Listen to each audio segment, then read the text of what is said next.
Hello बच्चों, welcome back to my channel GK study corner Hindi.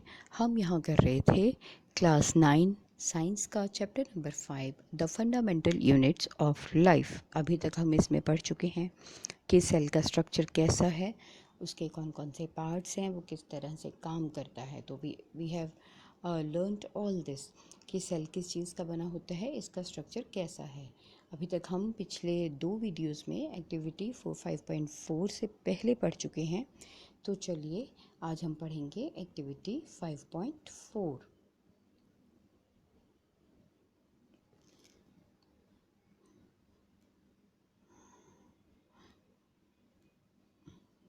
यहाँ से स्टार्ट करते हैं हम लोग।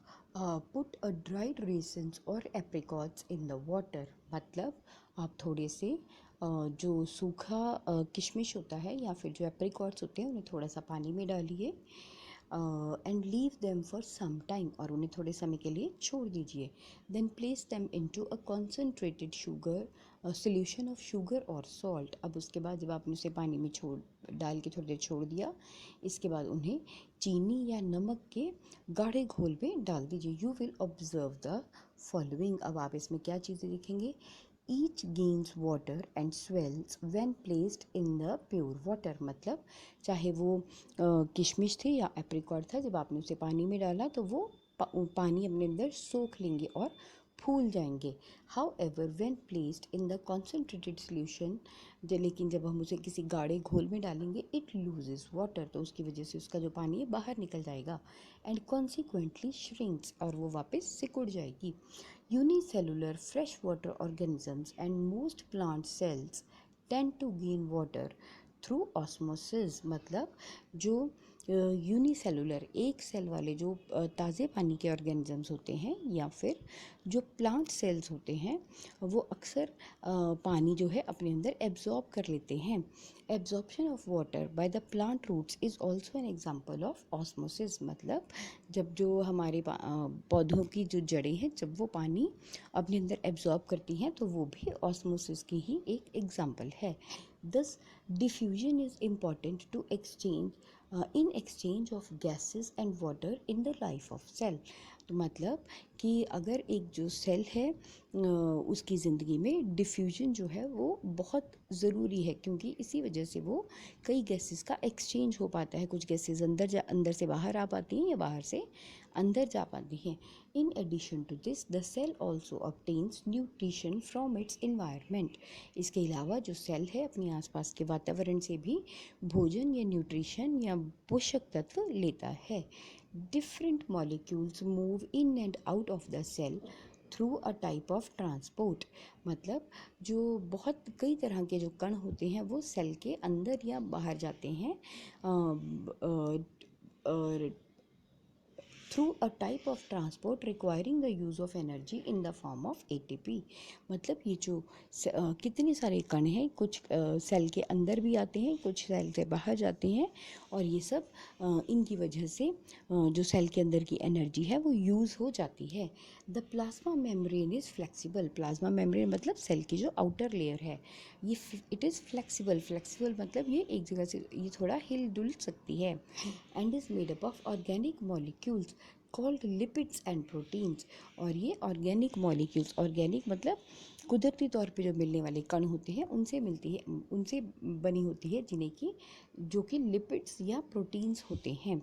How ever we can observe the structure of the plasma membrane only through an electron microscope. मतलब अगर आपको जो प्लाज्मा मेम्ब्रेन है उसका स्ट्रक्चर देखना है तो वो आप केवल एक अच्छे माइक्रोस्कोप से ही देख पाएंगे। The flexibility of cell membrane is also enable the cell to engulf the food. मतलब जो सेल मेम्ब्रेन है उसका जो फ्लेक्सिबल होना है या उसका जो लचीलापन है वो उसको हेल्प करता है खाना निगलने के लिए and other material from the external environment. और इसी वजह से वो बाहरी वातावरण से और भी बहुत सी चीज़ों को एब्जॉर्ब कर पाता है। Such process is known as endocytosis. और इसी प्रोसेस को मतलब उसकी फ्लेक्सिबिलिटी की वजह से जब वो अपना खाना अपने अंदर एब्जॉर्ब करता है तो इसी प्रोसेस को हम एंडोसाइटोसिस का नाम देते हैं। Amoeba acquires its food through such processes. तो जो एमीबा है वो अपना खाना इसी प्रोसेस से ही खाता है।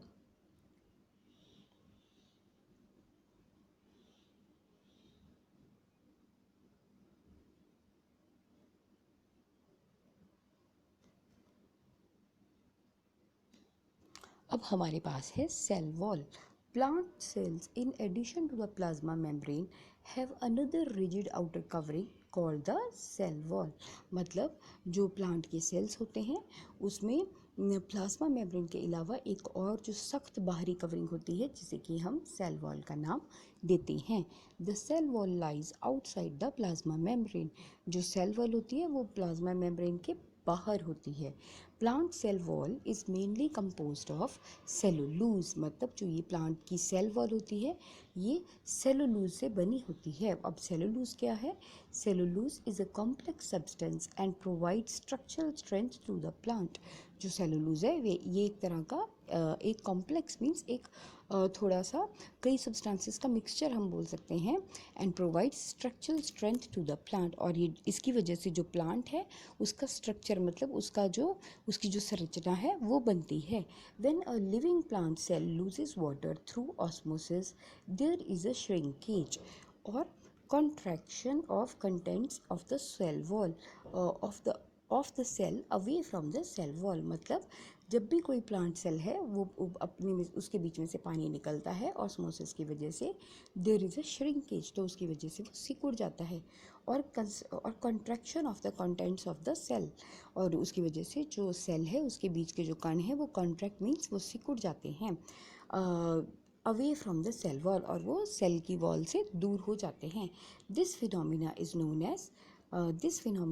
एज प्लाज्मोलाइसिस और इसी फिनोमिना को हम प्लाज्मोलाइसिस का नाम लेते हैं।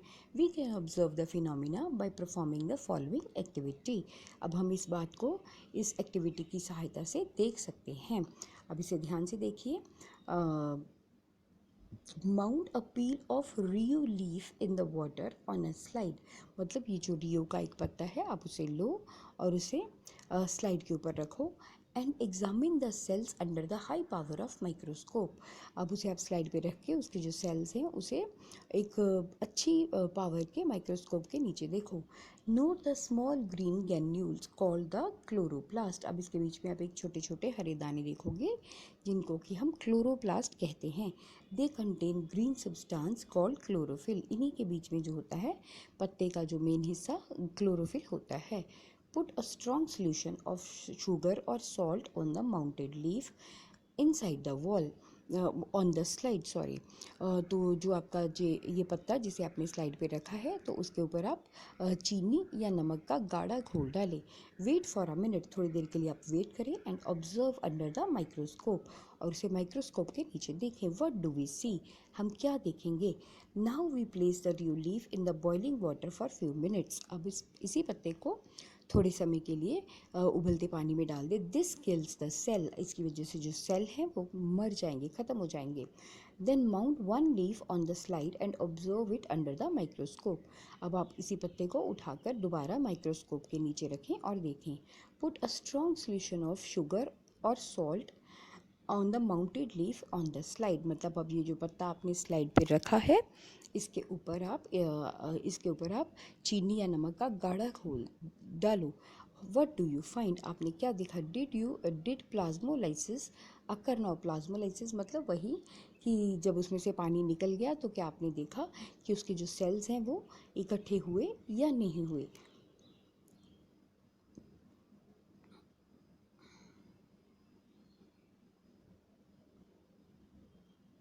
What do we infer from this activity? मतलब अभी आपने इस एक्टिविटी में से क्या सीखा? It appears that only living cells and not the dead cells are able to absorb the water by osmosis. मतलब हमने यहाँ पे सीखा कि ऑस्मोसिस की वजह से जो लिविंग सेल्स होते हैं केवल वही पानी को अपने अंदर एब्जॉर्ब कर पाते हैं। Cell walls permit the cells of plant fungi and bacteria to withstand with very dilute external media without bursting, मतलब जो सेल वॉल होती है सेल वॉल होती है जो प्लांट्स की सेल्स की सेल वॉल होती है, या फंगी की हो या बैक्टीरिया की हो, वो बाहर की चीज़ों, जो बाहर उसके सॉल्यूशंस होते हैं, वो चाहे बहुत पतले हों, वो उनको अपने अंदर एंटर करने से रोक पाती है, या फिर अगर एंटर कर भी जाए तो बाहर निकलने से रोक पाती है विदाउट बस्टिंग, और इसी वजह से वो बस्ट भी नहीं होती, मतलब वो फटती या टूटती नहीं है। In such media the cell tend to take up water by osmosis, तो इस केसेस में जो सेल होता है वो ऑस्मोसिस की सहायता से पानी लेता है। द सेल स्वेल्स, जो सेल है वो फूल जाता है, build up pressure against the cell walls, और उसकी वजह से जो सेल की वॉल होती है उसके ऊपर प्रेशर बनता है, क्योंकि अंदर से वो फूलना शुरू हो जाता है। The wall exerts an equal pressure against the swollen cell, लेकिन जो वॉल होती है वो अपनी मजबूती की वजह से बंधी रहती है, और जो सेल उसके बीच में फूलते हैं उनके अगेंस्ट खड़ी रहती है। Because of their walls such cells can withstand much greater changes in the surrounding medium than animal cells, क्योंकि जो इनकी ऐसे जो प्लांट सेल्स होते हैं, इनकी जो सेल वॉल्स होती हैं वो बहुत मजबूत होती है, इसी की वजह से वो एनिमल सेल्स के मुकाबले ज़्यादा प्रेशर बर्दाश्त कर पाती हैं। अब इसके बाद हमारे पास आता है न्यूक्लियस। न्यूक्लियस होता है एक तरह से centre. Remember the temporary amount of onion peel we prepared. अब आपको याद होगा कि हमने जो प्याज के एक छिलके का हमने एक स्लाइड के लिए प्याज का छिलका तैयार किया था। We had put iodine solution on the peel, तो उस छिलके के ऊपर हमने आयोडीन सोल्यूशन डाला था। What would we see if we tried observing the peel without putting a iodine solution? मतलब अगर हमने बिना आयोडीन सोल्यूशन डाले उसको देखा होता तो हम क्या देखते। ट्राई इट, आप इस तरह से करके ट्राई कीजिए and see what the difference is, मतलब आप ध्यान से देखिए कि क्या फ़र्क आता है। Further when we put the iodine solution on the peel did each cell get evenly coloured, और इसके बाद अब जब आप उस पर आयोडीन सोल्यूशन डालते हैं प्याज के छिलके के ऊपर, तो क्या उसका हर सेल पूरी तरह से कवर्ड होता है या कलर हो जाता है उस पर। According to their chemical composition different regions of cell get coloured differently, मतलब जो सेल होता है क्योंकि उसके केमिकल कंपोजिशन अलग होते हैं, तो हर चीज़ का जो सेल होता है वो अपनी केमिकल कंपोजिशन की वजह से अलग अलग समय पे उस पर रंग चढ़ता है। सब regions appear darker than the other regions, कुछ ऐसी जगहें होती हैं, उसके कुछ ऐसे हिस्से हैं जहाँ पे ज़्यादा आयोडीन वो ऑब्जर्व करता है, इसलिए वो ज़्यादा गहरे रंग के हो जाते हैं। Apart from the iodine solution we can also use safranin solution और methylene blue solution to stain the cells, मतलब आप आयोडीन सोल्यूशन की जगह पे सेफ्रानिन सोल्यूशन या फिर मिथाइलिन ब्लू सोल्यूशन भी डाल सकते हो, जिससे कि जो सेल्स है उनका रंग दिखेगा। We have observed cells from an onion, let us now observe the cell from a own body, मतलब अभी तक हमने प्याज के छिलकों के ऊपर ये एक्सपेरिमेंट करके देखा है, तो चलिए अब अपने शरीर के जो सेल्स हैं उन पे हम ये एक्सपेरिमेंट करते हैं।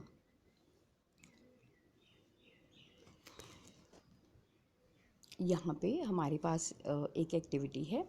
Late us take a glass slide with a drop of water on it. आप एक ग्लास की स्लाइड लीजिए, उस पर एक बूंद पानी लीजिए। Use an ice cream spoon and gently scrap the inside surface of the cheek. अब आप एक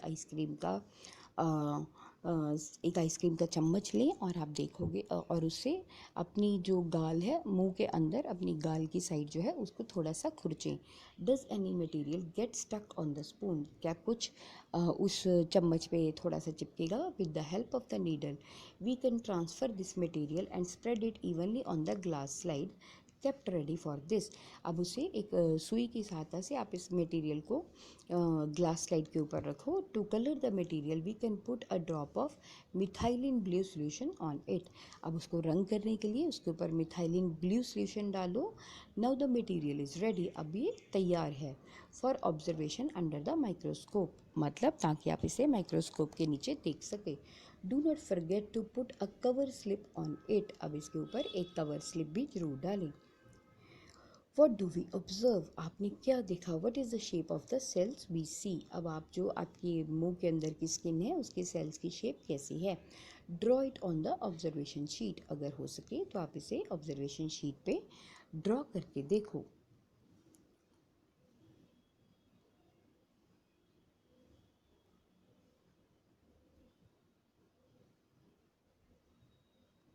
Was there a darkly colored spherical or oval dot-like structure near the center of each cell? अब आपने देखा होगा जो सेल है उसके सेंटर के आसपास एक बूंद एक मतलब डॉट लाइक स्ट्रक्चर होगा, चाहे तो वो गोल हो या ओवल शेप का हो। This structure is called nucleus, तो ये जो सेंटर का स्ट्रक्चर होता है इसे न्यूक्लियस कहते हैं। वह were there similar structures in the onion peels, क्या अनियन पील्स के सेंटर में भी ऐसा ही स्ट्रक्चर था? The nucleus has a double layered covering called the nuclear membrane, जो न्यूक्लियस होता है इसके बाहर एक कवरिंग होती है जिसकी दो लेयर्स होती हैं, डबल लेयर्ड होती है, और इसे कहा जाता है nuclear membrane. The nuclear membrane has pores which allow the transfer of the material from inside the nucleus to its outside, मतलब जो न्यूक्लियस मेम्ब्रेन होता है, न्यूक्लियर मेम्ब्रेन होता है, ये न्यूक्लियस के बाहर की वॉल होती है, इसके बीच में छोटे छोटे छेद होते हैं जिसकी वजह से जो न्यूक्लियस है उसके अंदर से मटेरियल बाहर जा सकता है और बाहर से अंदर आ सकता है। That is to the cytoplasm, और जैसा कि साइटोप्लाज्म के केस में भी होता है। The nucleus contains chromosomes which are visible as rod shaped structures only when the cell is about to divide, मतलब जो न्यूक्लियस होता है इसके बीच में क्रोमोसोम्स होते हैं। क्रोमोसोम्स क्या है? जो पतले पतले धागे जैसे स्ट्रक्चर्स होते हैं, और ये तभी अक्सर दिखते हैं जब जो सेल होता है वो डिवाइड होने वाला, मतलब जो सेल है वो दो भागों में विभाजित होने वाला होता है। Chromosomes contain information of inheritance for inheritance of features from the parents to the next generation in the form of DNA, मतलब जो ये हमारा क्रोमोसोम्स होते हैं इसके बीच में इंफॉर्मेशन होती है या डीएनए होता है, जिसकी वजह से जो पेरेंट है उससे बच्चों तक उनके फीचर्स मतलब गुण ट्रांसफ़र होते हैं। डीएनए का मतलब है डीऑक्सीराइबो न्यूक्लिक एसिड मॉलिक्यूल्स, इसमें जो जो हमारे क्रोमोसोम्स होते हैं उन्हीं में हमारा डीएनए होता है, जिसकी वजह से बच्चों के माँ बाप के जो गुण हैं वो बच्चों में ट्रांसफ़र होते हैं। Chromosomes are composed of DNA and protein, तो ये जो क्रोमोसोम्स होते हैं इसके बीच में डीएनए होता है और प्रोटीन होता है। DNA molecules contain the information necessary for constructing and organising the cell, जो डीएनए के मॉलिक्यूल्स होते हैं इन्हीं के बीच में वो इन्फॉर्मेशन होती है जिसकी वजह से जो सेल है वो बनते हैं और अपनी अपनी जगह पे टिकते हैं। Functional segments of DNA are called genes, जो डीएनए होता है उसके जो काम करने वाले हिस्से होते हैं या काम करने वाले गुण होते हैं उन्हें जीन्स कहा जाता है। In a cell which is not dividing this DNA is present as a part of chromatin material, मतलब वो वाला जो सेल जो डिवाइड नहीं होता उसके बीच में जो डीएनए होता है वो क्रोमेटिन मटेरियल के बीच में होता है। Chromatin material is visible as entangled mass of thread like structure. अब क्रोमेटिन मटेरियल क्या है? ये एक एंटेंगल्ड मास, ये एक तरह से उलझा हुआ धागों का एक समूह होता है। When cell is about to divide the chromatin material gets organised into chromosomes, जब जो सेल होता है वो डिवाइड होने के लिए तैयार हो जाता है तभी ये जो क्रोमेटिन मटेरियल होता है ये क्रोमोसोम्स में बदल जाता है।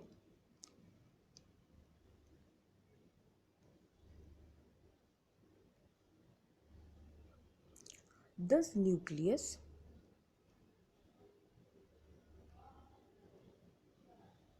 Thus nucleus plays an important role in cellular reproduction, मतलब जो न्यूक्लियस है प्लेज अ सेंट्रल रोल, ये जो सेल है उसके रिप्रोड्यूस मतलब जो सेल्स के बढ़ने की प्रक्रिया है उसमें एक बहुत बड़ा रोल प्ले करता है।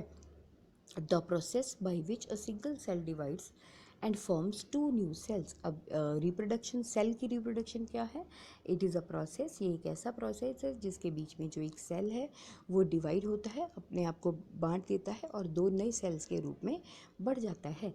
It plays a crucial part along with the environment and determining the way the cell will develop and what form it will exhibit at the maturity by directing the chemical activities of the cell। मतलब इसी जो nucleus है ये एक बहुत important role play करता है। इसकी वजह से जो